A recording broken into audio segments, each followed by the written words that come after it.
The hum of fluorescent lights in the grocery store was as familiar as a lullaby to Anna. She walked the aisles with the practiced efficiency of someone who had spent years perfecting the art of shopping alone. At 53, her life was a patchwork of routines. Early morning walks, a quiet job at the local library, and evenings spent reading novels that blurred the line between fiction and longing. It wasn't a bad life, but it was lonely, a kind of solitude that whispered its presence even in the most crowded places. That Thursday was like any other until she reached for a can of crushed tomatoes on the top shelf. Her hand hesitated as she struggled to grasp it, the stubborn tin just out of reach. Before she could retrieve a step stool or abandon the attempt, a warm voice interrupted her thoughts. "Here, let me get that for you." She turned to see a man mid-30s at most, with dark eyes and a kind smile. He reached effortlessly, handing her the can. Anna felt an unexpected flutter in her chest, a feeling she hadn't experienced in years. It wasn't just his youthful charm or the confidence in his demeanor. It was something deeper, a spark of humanity she hadn't realized she missed. "Thank you," she managed, her voice steadier than she felt. "No problem," he replied, his smile widening. "I'm Mark, by the way." Anna. She held his gaze for a moment longer than necessary, wondering why his simple act of kindness felt so profound. They parted ways after a brief exchange of pleasantries, but Anna found herself wandering the aisles in a daze, her shopping list forgotten. That moment, fleeting as it was, lingered like an ember in her chest. For the first time in years, something had disrupted the monotony of her days, a moment of warmth in an otherwise predictable life. Later, as she unpacked her groceries, her mind returned to Mark. She didn't know why she couldn't shake the image of his smile or the way he had called her by name. She had spent decades building walls around her heart, and yet, one small interaction had made her feel visible. As the sun dipped below the horizon and the house grew quiet, Anna allowed herself a rare indulgence. The thought that maybe, just maybe, life still held a few surprises for her. Anna didn't expect to see him again, not in a town where people often drifted past each other like autumn leaves scattered by the wind. Yet, the following week, there he was, standing by the bakery counter, inspecting a loaf of sourdough like it held the secrets of the universe. Her heart gave an unfamiliar lurch. She debated turning back, but something pushed her forward. Before she could second-guess herself, their eyes met. "Anna," he greeted warmly, as though they were old friends. "Good to see you again. What brings you to the bakery?" "Oh, just the usual," she replied, holding up a basket with a modest assortment of vegetables and tea. "I like their rye bread." He chuckled. "A woman of refined taste. I'll have to try it next time." There was a pause, but not an awkward one. It was as though the world had shifted slightly, creating a quiet space just for them. "You live nearby?" he asked, his tone light but genuinely curious. "Yes, a few blocks from here. It's convenient. And you?" "I just moved here last month. Still getting my bearings," he said, his eyes scanning the bustling store. "This place has charm, though. It's slower, quieter. I like that." Anna nodded, understanding more than she wanted to admit. "It grows on you," she said softly. Their conversation lingered, stretching longer than Anna would have expected for two people who'd barely met. They talked about the town, the best spots for coffee, and how the small lake nearby turned gold in autumn. For every word he spoke, Anna found herself leaning in, drawn to the easy cadence of his voice and the earnestness in his gaze. As they stood by the bakery counter, a clerk appeared, carrying the sourdough Mark had been examining earlier. Without missing a beat, he handed it to Anna. "Try it," he said, smiling. "And tell me if it's as good as they say." "I couldn't possibly," she began, but he cut her off with a playful shrug. "Call it my welcome-to-town gesture." Anna accepted the bread, her fingers brushing his for the briefest moment. She felt her cheeks warm, but Mark didn't seem to notice, or if he did, he was gracious enough not to show it. As they parted ways at the checkout, Anna watched him leave, a quiet energy lingering in his wake. She hadn't felt so light-hearted in years, as though her carefully constructed walls were no match for the kindness of a stranger who didn't treat her like she'd faded into the background of her own life. That evening, as she sliced the sourdough, she realized she was smiling. The bread, rich and fragrant, tasted of something new and unexpected. Hope. Anna had never believed in coincidences, But when she saw Mark for the third time, lingering by the fresh herb section, she couldn't help but wonder if fate had decided to intervene. She paused, unsure whether to approach, but he spotted her first, his face lighting up with the kind of warmth she hadn't felt directed at her in years. "Anna," he called out, waving a sprig of rosemary like it was a flag. "We've got to stop meeting like this, or people will start to talk." She laughed, the sound catching her off guard. "I think the grocery store is safe territory for now." "Good, because I might need your advice," he said, gesturing to his basket. "I'm trying to cook more at home, but I have no idea what I'm doing. Any tips for someone who's mastered toast and not much else?" Anna hesitated, then stepped closer, peering into his basket. "Well, if you're planning to pair rosemary with canned soup and frozen fries, we've got some work to do." Mark chuckled, his laugh easy and unself-conscious. "Point taken. What would you recommend?" They spent the next 20 minutes wandering the aisles together, Anna suggesting simple recipes and Mark listening attentively, occasionally scribbling notes on his phone. She felt oddly at ease, her usual reserve melting under the weight of his genuine interest. It wasn't just the way he listened. It was the way he looked at her, as though her advice mattered, as though she mattered. As they debated the merits of fresh garlic versus pre-minced, Mark tilted his head, studying her with a smile that was both curious and kind. "You know, you're the first person in town who's made me feel welcome. I'm glad we ran into each other." The sincerity in his voice caught her off guard. She looked away, pretending to examine a row of spices. "Well, small towns are good for that," she said, her tone more measured than she felt. But Mark wasn't deterred. "It's not the town. It's you." Anna froze, her breath catching. She hadn't heard words like that in years. Not since her husband had passed away, leaving her to navigate a life that often felt like it was shrinking around her. She wasn't used to being seen, not like this. They reached the checkout line, and as Mark placed his carefully chosen items on the conveyor belt, he turned to her. "Would you like to join me for dinner sometime? I could try out one of these recipes, and you could tell me if I got it right." Anna hesitated, a mix of emotions swirling in her chest. Part of her wanted to say yes immediately, to step into the warmth he seemed to offer so freely. But another part of her, the part that had grown accustomed to solitude and silence, held her back. "That's kind of you," she said finally, her voice soft. "But I wouldn't want to impose." Mark's brow furrowed, but his smile didn't waver. "Anna, you'd be doing me a favor. Honestly, I'd probably burn half the stuff without your guidance." She couldn't help but laugh, the tension easing slightly. "All right," she said, surprising herself. "But don't say I didn't warn you if it turns into a disaster." "It's a deal," he said, grinning. As they parted ways outside, Anna felt a strange mix of excitement and trepidation. She hadn't shared a meal with anyone outside her family in years, and the idea of sitting across from Mark, of letting him into her world even for an evening, both thrilled and terrified her. That night, as she lay in bed, the quiet house around her felt less oppressive. She replayed their conversations in her mind, the sound of his laughter, the way he'd said her name like it carried weight. She wasn't sure where this was heading, if anywhere at all. But for the first time in years, she felt something stir within her, a small but insistent flicker of hope. And for now, that was enough. The dinner invitation turned into a quiet evening of laughter, conversation, and Mark's surprisingly decent attempt at cooking. They sat at his small kitchen table, surrounded by mismatched chairs and walls that still bore the neutral beige of a rental. Mark was apologetic about the lack of ambience, but Anna found the simplicity endearing. "This isn't half bad," she teased, taking another bite of the roasted chicken he'd made under her careful instructions. He feigned offense, placing a hand over his heart. "Not half bad? That's practically a standing ovation coming from you." She laughed, shaking her head. "Don't get too comfortable. I'm reserving judgment until dessert." The conversation flowed as easily as the wine he'd poured, a sweet Riesling that paired perfectly with the meal. They talked about everything.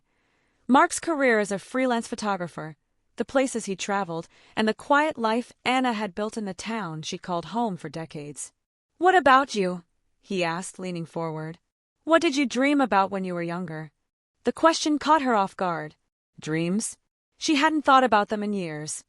Not since life had quietly swept them aside for practicality and responsibilities. She hesitated, swirling the wine in her glass. "I wanted to travel," she admitted, her voice soft.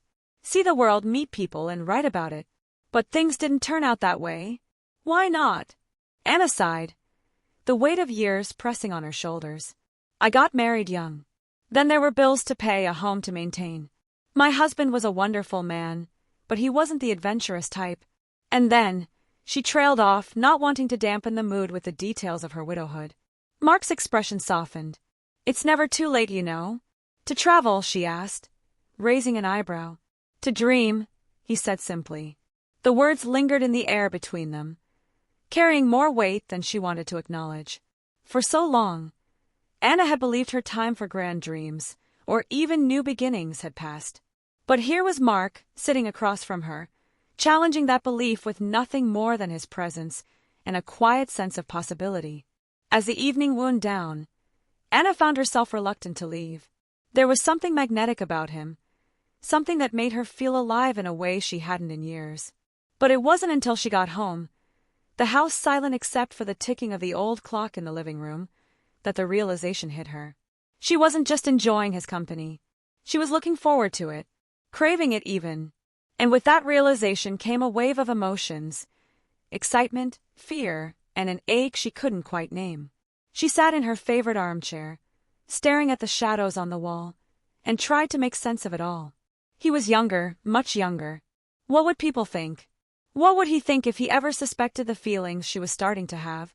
For years, she had lived quietly, content with the rhythm of her life. But now that rhythm felt offbeat, disrupted by the possibility of something more.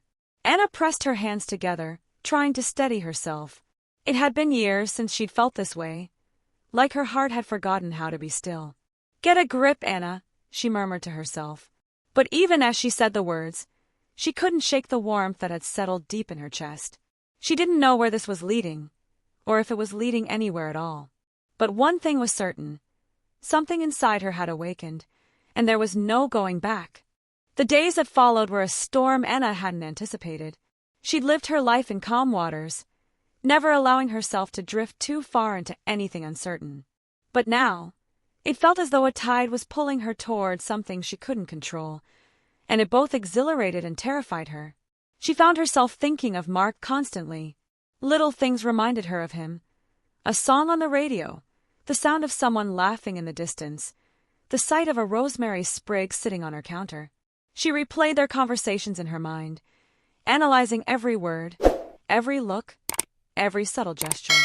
But for every moment of joy, there was an equal measure of doubt. He was in his 30s, vibrant and full of possibilities. She was 53, with laugh lines that told stories of a life lived but not always cherished. What could he possibly see in her? Anna tried to dismiss her feelings as a passing fancy, a momentary spark ignited by loneliness and the novelty of his attention. But the truth was harder to swallow. She wanted more. One evening, as she sat alone in her kitchen, a cup of tea growing cold in her hands, she decided to confide in her closest friend, Marian. They met for lunch the next day at a small cafe that overlooked the park. Marian was everything Anna wasn't: outspoken, bold, and unafraid to challenge the world. As Anna explained her growing feelings for Mark, her friend listened intently, her expression a mixture of surprise and amusement. "So let me get this straight," Marian said, leaning back in her chair. "You've met a handsome, charming man who clearly enjoys your company, and you're agonizing over what?" "His age." Anna flushed, stirring her tea unnecessarily. "It's not just that. It's everything. What will people think? What if I'm reading too much into this? What if he's just being kind, and I'm making a fool of myself?" Marian reached across the table, placing a hand on Anna's. "And what if you're not? Anna, you've spent so much of your life worrying about what's expected of you. Maybe it's time to think about what you want." The words hung in the air, their weight undeniable. That night, Anna stood in front of her bedroom mirror, studying her reflection with a critical eye. She saw the lines on her face, the gray streaks in her hair, the body softened by time and years of neglecting herself in favor of others. But as she looked deeper, she saw something else: a spark of the woman she used to be, the one who dreamed of adventure and lived with her heart wide open. She thought of Mark, of the way he laughed with his whole body, the way he listened as though her words carried weight. She thought of how he made her feel. Not young exactly, but alive. That was when she made her decision. She couldn't let fear rule her. If she wanted to know where this could lead, she would have to step out of the safety of her solitude and take a chance, even if it meant risking her heart. The next day, she saw him at the grocery store again, this time by the produce section. She hesitated, her heart pounding in her chest. "Mark," she called, her voice steadier than she felt. He turned, his face breaking into that familiar, disarming smile. "Anna, perfect timing. I was just thinking about you." Her breath caught, but she pushed forward. "Would you like to come over for dinner sometime? I'd like to return the favor." For a moment, she thought she saw something flicker in his eyes. Surprise, maybe even excitement. "I'd love that," he said, his voice warm. "Just name the day." As they exchanged details, Anna felt the familiar mix of hope and apprehension bubbling within her. She was stepping into uncharted territory, and she had no idea where it would lead. But for the first time in years, she wasn't afraid to find out. The night Mark came over for dinner, Anna found herself pacing her small living room, her nerves threading through her like a tight rope. She had spent the entire afternoon preparing, not wanting to miss a single detail. The table was set simply but carefully, with soft candlelight flickering in the corner and her grandmother's old china placed delicately before each seat. She wanted to make this moment feel special, even though she knew it was only their second time together. When the doorbell rang, her heart skipped, and for a brief second, she almost forgot how to breathe. Anna opened the door to find Mark standing there, a bottle of red wine in his hand, and a smile that made everything inside her soften. "You look amazing," he said, his eyes scanning the table behind her, the soft glow of the candles making the room feel like something out of a movie. Anna laughed, suddenly self-conscious. "It's just a simple meal." But even as she said it, she knew that the effort was more for herself than for him. This wasn't just about food. This was about connection. "I like simple," he replied, stepping inside and kissing her lightly on the cheek, his warmth lingering on her skin longer than necessary. As he took a seat across from her at the table, Anna couldn't help but notice the way he looked at her, not with pity or obligation, but with genuine interest. It was as though he saw something in her that she had long forgotten how to see in herself. The conversation flowed easily. There was no awkwardness, no hesitation. Just the warmth of their shared space, the sounds of silverware clinking and soft laughter filling the room. Anna found herself talking more than she usually did, her voice lighter than it had been in years. She told him stories about her childhood, about her travels, dreams and regrets she hadn't spoken aloud in far too long. Mark listened, truly listened, with a look of awe in his eyes, as though every word she said mattered. She had always prided herself on being a quiet observer of life, but tonight, she felt as though she were being seen, fully and entirely. The food was good, better than she expected, considering how nervous she had been, but it was the way they were together that made it special. There was a chemistry between them, a pull that neither of them could deny, not even for a second. After dinner, Mark helped clear the table, his fingers brushing against hers as they worked side by side in an easy rhythm. When they moved into the living room, he settled onto the couch, and Anna almost instinctively sat beside him. She didn't know what it was that had shifted in her, the way he had made her feel seen or the way his presence seemed to fill the space, but the atmosphere between them felt thicker now, laden with unspoken words. It wasn't long before they found themselves sitting in comfortable silence, the flicker of the candlelight casting shadows on the walls. Anna felt a sense of calm in the space they shared, yet there was also a quiet anticipation, as if something was waiting to unfold. And then it happened. Mark turned toward her, his gaze a mix of uncertainty and longing. "Anna," he said softly, his voice low, almost hesitant. "Yes." Her breath caught in her throat. He hesitated for a moment, his lips parting as if to speak but unsure how. Finally he spoke again, his words deliberate but gentle. "I'm not sure what this is between us, but I can't ignore it. I don't want to ignore it." Anna's heart pounded in her chest. She had been waiting for this moment, though she hadn't known how much until now.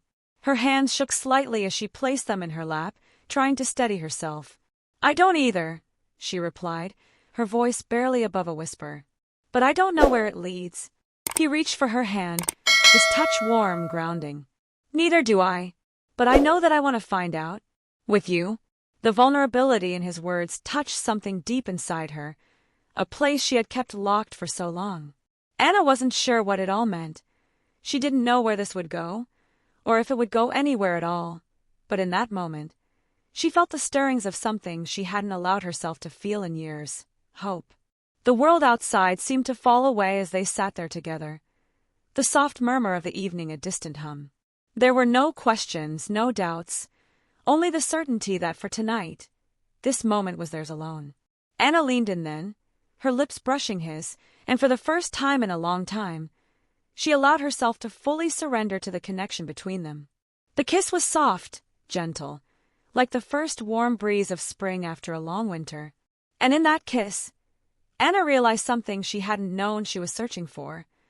That love, in all its forms, could still surprise her, no matter her age, no matter the years that had passed.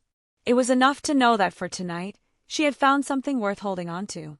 The days that followed that night felt like a delicate balance, a quiet dance between two souls who had discovered something beautiful and fragile. Anna awoke each morning with a softness in her heart that hadn't been there before. She moved through her days with a quiet confidence, but it was different now, less cautious, less burdened by the weight of time. Her heart felt lighter, and when she thought of Mark, it wasn't with the hesitation that had once accompanied her every step. It was with the certain knowledge that something had shifted, something real had begun to grow between them. It was strange, though, the way people looked at her when she went about her daily life. The neighbors who had known her as a widow, the friends who saw her as the quiet, independent woman, all seemed to see her through a different lens now. There were no outright words spoken, but the glances, those brief, knowing looks, felt charged with an unspoken judgment. The age gap between her and Mark wasn't something easily ignored. One afternoon, as Anna sat on her porch with a cup of tea, she found herself lost in thought. The sun was low in the sky, casting long shadows across the garden. She thought about the life she had built, the years spent in solitude, and the unexpected, yet undeniable, connection she'd found with Mark. Could it be that love, real, raw love, could transcend age, time, and expectation? Could she truly allow herself to experience it again, without fear, without regret? She found herself thinking of Marion's words, the ones that had echoed in her mind since their lunch. What if you're not too old? What if this is exactly what you've been waiting for? For the first time in years, Anna wasn't afraid of the possibility. She wasn't afraid to love again, and even more importantly, she wasn't afraid of what that love might look like, whether it fit society's expectations or not. Mark had given her something she hadn't known she was missing. He had made her feel desired, seen, not just for the woman she was on the outside, but for the woman she still was on the inside, the one who could dream, who could still laugh with abandon, who could feel the spark of passion when it was least expected. Love, she realized, was not confined to an age or to a timeline. It was something that happened when two people saw each other, really saw each other, beyond the masks they wore and the roles they played. And perhaps that was the greatest lesson of all, that love was not bound by years, by regrets, by the expectations of others. Love was something that chose its own time, its own place, its own form. And if she allowed herself to embrace it, to welcome it as it was, she would not only find joy but peace as well. As the weeks passed, Anna's feelings for Mark grew stronger. The times they spent together, whether it was walking through the market, sharing coffee on a lazy Sunday morning, or simply talking about nothing at all, were a steady comfort. There were no grand declarations, no over-the-top gestures. Their connection wasn't defined by what was expected of them, but by the quiet moments they shared and the genuine bond that had developed between them. Anna had once thought that love was something that belonged to the young, to those whose lives were still unfolding before them. But now, she knew that love was timeless. It could surprise you, shake you awake when you least expected it, and fill the gaps you hadn't known were there. She stood up from her porch and walked into the house, a sense of clarity settling within her. She didn't have to know where this relationship with Mark would go. She didn't have to have all the answers. What mattered was that she was living in the moment, open to the possibility that life, even in its later chapters, still had so much to offer. And as for love, it was no longer something she had to chase. It was simply something she had to accept, embrace, and let bloom in its own time. That evening, Mark came over again as he always did now. As he walked through the door, his eyes met hers, and in that instant Anna knew. She didn't need words to understand. They had already shared enough to know what lay between them.